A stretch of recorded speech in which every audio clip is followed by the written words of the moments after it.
Ikalawang gabi na po ng burol para kay superstar Nora Aunor sa The Heritage Park sa Taguig. Bukas papayagan na po ang publiko na makabisita sa burol. At nakatutok doon live si Mariz Umali. Mariz. Vicky, higit sa pagiging napakahusay na artista, yung pagiging tunay daw na mapagbigay, malambing at isang tunay o totoong tao. Ang ilan lamang sa mga katangian na nais ng kaniyang mga anak na maalala ng sambayanang Pilipino sa nag-iisang superstar at national artist for film and broadcast arts na si Nora Aunor o Ate Guy.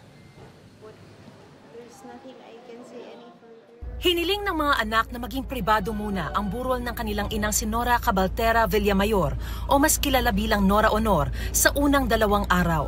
Kaya tanging pamilya at mga malalapit na kaibigan lang muna ang nakiramay muli ngayong Biyernes Santo. Itong mga oras na to is the only time that sa amin ang mami namin.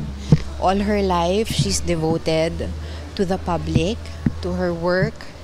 And so kahit ilang araw sa amin lang siya. Gayunpaman, labis ang pasasalamat nila sa lahat ng nagmamahal at humahanga sa kanyang ina. At patuloy silang humihiling ng panalangin para sa ina. We're grateful to everyone for loving her, for honoring her, and for the love. Actually, lahat po ng nagpapadala ng condolences and their greetings, we really appreciate that. Sa kanila din po kami kumukuha ng lakas, kaming magkakapatid. Habang lumalaki, hindi raw kaila sa kanila kung gaano katanyag ang ina. She's in the books at school, so how can we not know? People come and go sa bahay namin. Mga ilang bus ang dumadating para lang makita siya. Kung meron daw siyang nais na maalala ng sambayanang Pilipino sa kanyang ina. As a person, a lot of people can testify on my mom's generosity. You know, hindi lang sa craft niya, kung hindi sa lahat ng bagay. And that's why she's really loved by plenty. Yung pagiging genuine niya and malambing niya sa lahat. The way she helps others also. Walang question yun. Kami, yung mga anak, we will just try our best, you know, we will never be able to match her work. No one will be able to match her work. She's the only superstar. Nakiramay din ang malalapit na Noranians ngayong araw. Napakasakit. Napakatagal ko ng fans ni Nora Aunor mula pa nag-uumpisa siya. Mahal ko siya. Ay, hindi ko siya makakalimutan. Nagdudurog-durog yung mga pagkain namin kasi sa dami ng tao, parang alon ang tao sa dami. Napakabait niya. Can you imagine a small lady from Iriga, Albay, selling water sa mga bus station who eventually won the Tawag ng Tangahalan? Ate Guy is an icon both in Philippine cinema and in the music industry. So, malaking kawalan nangyari dito kay Ate Guy. So, I feel sad because to me, she's a national treasure. Her life, talagang very inspiring. Filomeno, Filomeno. Vicky, sa puntong ito ay makakausap natin ang isa pa sa mga anak ni Miss Nora Aunor na si Ian De Leon. Magandang gabi po sa inyo at muli po nakikiramay kami sa inyong pamilya. Una po sa lahat, Ian, kanina nakausap natin si Miss Lotlot De Leon, no? Kayo naman, ano yung nais ninyo sanang maalala ng sambayanang Pilipino sa inyong ina na hindi nakita sa camera? Unang-una sa lahat, maraming salamat sa inyong lahat. Ang gusto ko lang maiparating sa mga taong nagmamahal, nagsusuporta at umiintindi sa aming ina ay ang pagiging malapit sa Diyos. Dahil buong buhay po namin hindi naging madali. Ang buhay ng tao ay hindi madali. Maraming pagsubok, maraming pinagdadaanan. Hindi po iba ang aming ina. bawat isa sa atin may mga pinagdadaanan minsan, may konting hindi pagkakaintindihan, pero sa halip ng lahat, ang importante ay bumalik loob tayo sa Diyos at matutong magpatawad, matutong magmahal ng totoo, matutong umunawa sa kapwa kahit sila yung nag-aagrabyado sa atin. Sila yung, kasi maraming tao dyan sa paligid natin na hindi nakakaintindi sa kung anong naging buhay namin personal kasama ang aming ina. Pero natuto kaming magpatawad at yun ang pinapakita sa amin ng aming ina. Natuto kaming magmahal ng lubos, magbigay. Kasi yun rin ang ginawang example sa amin ng ina. And sa mga taong nagmamahal sa kanya, sana po ay tularan po natin ng aming ina. Dahil kung hindi dahil sa kanya, hindi kami mapapalaki po ng ganito. Kung may nais po kayong sabihin sana noon sa inyong ina na hindi nyo nabanggit, ano po sana yun? Nasabi ko na po lahat eh. Alright. Kasi kami ng mami namin, mga kapatid ko, open book kami sa isa't isa.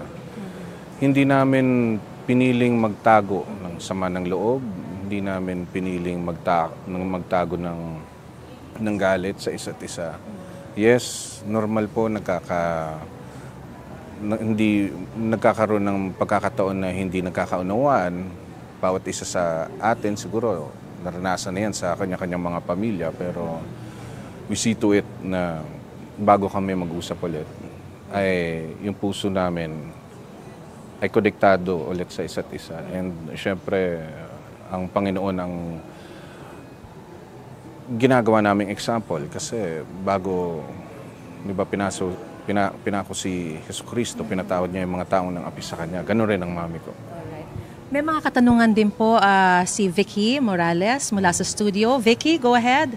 Iyan, nakikiramay kami sa inyong pamilya. Napakasakit talaga mawala ng isang magulang. Pakikwento mo nga sa amin yung mga huling sandali ng iyong ina. May mga hinabilin ba siya sa inyo?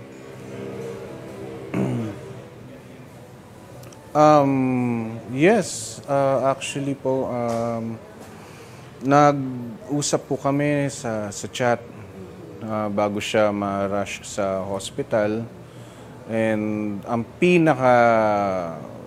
huli niyang message po sa akin ay sabi niya sa akin, "Anak, pakihalik mo ako sa mga apo ko, hug mo ako sa kanila, sabi mo sa kanila na mahal ko sila." Sabi ko, "Ma, huwag ka naman ganyan magsalita, mag-outing pa tayo. Di ba? Magba-birthday ka pa, di ba? Mag-ano pa tayo, magbabanding pa tayo." Yun ang pong huling chat namin, usap namin. And nasabi ko rin sa kanya kung gaano ko siya kamahal, gaano siya kamahal ng mga apo niya, kung gaano siya laging hinahanap gabi-gabi ng mga apo niya, pinagdadasal siya. So, yun ang pinakahuling usap namin kay Mami. Pero iyan, lahat kayo nandoon kasama niya? Yes po. Yes po. Lahat po kami, binantayan namin siya. Talagang hindi namin po siya iniwanan sa tabi niya. Iyan, para sa kaalaman ng kanyang mga fans, no, at ng publiko na rin, kung mamarapatin mo na isa publiko, may we ask kung ano yung naging cause of death ng iyong ina? Technically and clinically speaking, the cause of death was acute respiratory failure. Iyan, may mga naibigay na bang detalye sa inyo, no, yung gobyerno kung may mga gagawing pagpupugay kay Ate Guy bilang national artist bago ang libing niya sa libingan ng mga bayani sa Martes? Yes, aside from a state funeral that will be conducted on Tuesday, we've spoken, kami magkakapatid, we've talked to each other, and we're asking each other any updates from the local government, and so far, wala pa pong official na kaming natatanggap from them. So if we do, we'll be sure to let you know. Iyan, ang dami na natin narinig tungkol sa mami mo, no? Mula sa iba't ibang dokumentaryo, sa kwento ng mga tao. Pero bilang anak niya, ano yung masasabi niyo sa amin, masishare niyo sa amin na isang bagay na hindi pa natin alam tungkol sa mami mo?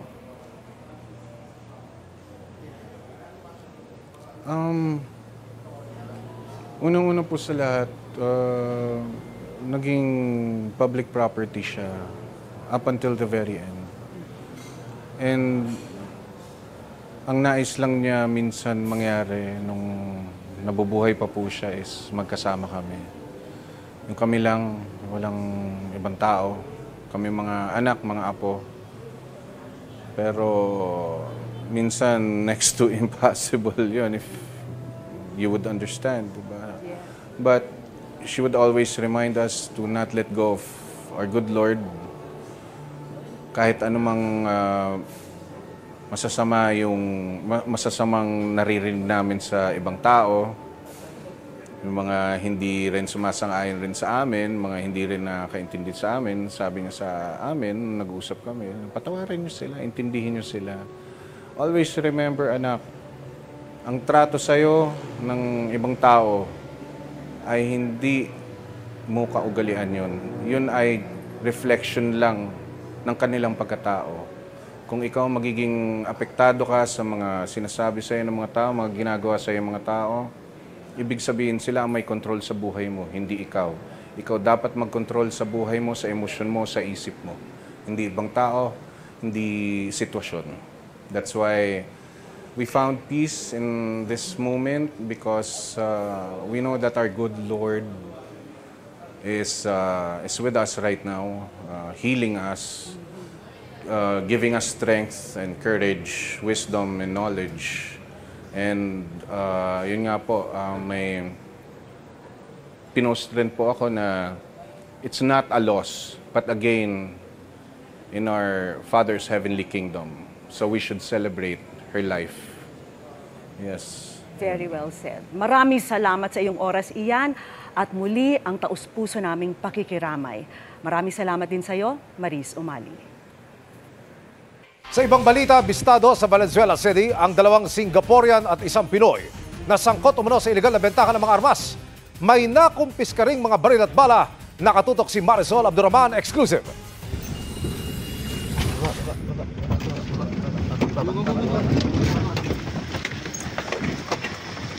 Pinasok ng CIDG Detective and Special Operations Unit ang bahay na ito sa Valenzuela matapos makatanggap ng senyales mula sa nagkunwaring buyer sa nangyaring buy-bust nitong Huwebes Santo. Tumambad sa mga otoridad ang iba't ibang klase ng baril tulad ng M15 at Garand. Kasi actually, yung mga baril na in possession po nila, mas maganda kaysa po dun sa mga binibenta nilang baril. Ilang buwan daw na minanmana ng CIDG-DSOU ang grupo matapos silang makatanggap ng impormasyon hinggil sa kanilang gawain at kanilang nakumpirma na magsagawa sila ng test buy. We are able to buy from them for firearms. Kaya ikinasa ang entrapment operation. Sa kabuuan, 11 baril at napakaraming bala ng iba't ibang baril ang nakuha mula sa mga suspect. Kabilang na ang 2 Singaporean national at isang Pilipino. Ang mga Singaporean, pabalik-balik lang daw sa bansa bilang mga turista. Nangangarera raw ang mga ito kung saan ipinagmamayabang nila ang kanilang mga baril. Minsan pumupunta sila sa Clark to race and minsan peers sila eh. They go to gatherings and in that gatherings kapag medyo nakainom na yung mga tao na to, they brag about their guns, they show their guns. Bagamat hindi raw sila basta-basta nagbebenta ng mga baril. Kapag kakilala ka nila, pasok ka circle nila para siguro ma'am to save their anonymity. Yes. Once you have a firearm, we cannot know the possibility kung saan mo to gagamitin. Kaya this is still alarming ma'am. Masusing iniimbestigahan ng CIDG-DSOU ang kaso, lalo't ngayon lang daw sila naka-encounter ng mga Singaporean na sangkot sa gun running. Inaalam din kung gaano kalawak ang kanilang operasyon at kung sino-sino ang iba pang kasama sa grupo. Kanina, sinampahan na ng reklamong paglabag sa RA 10591 o illegal possession and selling of firearms ang mga suspect. Ano po masasabi niyo, sir? Wala po. Totoo po ito? Ha? Anong comment niyo lang po, sir? Wala po akong alam. Firearms? No comment. Sir, what about you? Can we have your comment on the allegation? No comment. Para sa GMA Integrated News, Marisol Abduraman, nakatuto 24 oras.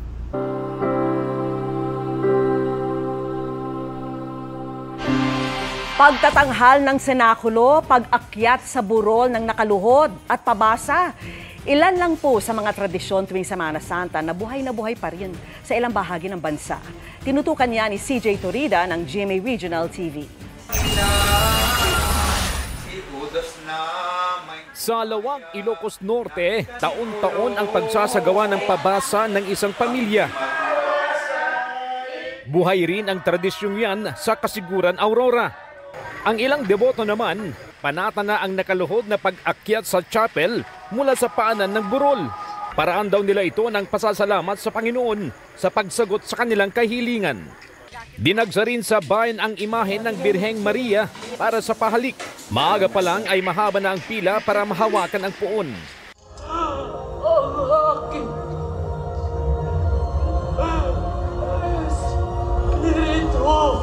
Mga kabataan naman ang gumanap sa senakulo sa Cabanatuan, Nueva Ecija.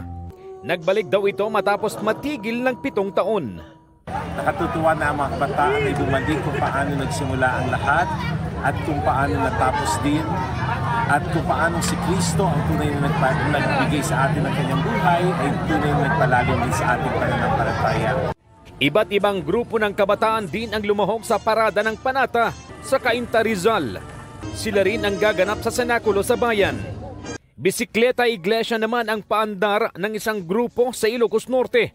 Tuwing Semana Santa raw, bumibisita sila sa iba't ibang simbahan sakay ng kanilang bisikleta. Nag-Stations of the Cross naman ang halos 2,000 deboto sa Bangan Hill National Park sa Bayumbong, Nueva Vizcaya. May Via Crucis din sa Mount Zion Pilgrimage Mountain sa Bugalyon, Pangasinan. Daan ng krus din ang pakay ng mga dumayo sa Shrine of the Holy Infant Jesus of Prague sa Davao City. Nagkaroon naman ng overnight vigil sa El Salvador, Misamis Oriental. Naglatag pa ng tent ang mga deboto na naroon na mula kahapon, Huwebes Santo. May prosesyon naman at washing of the feet sa Calvary Hills sa Igig, Cagayan.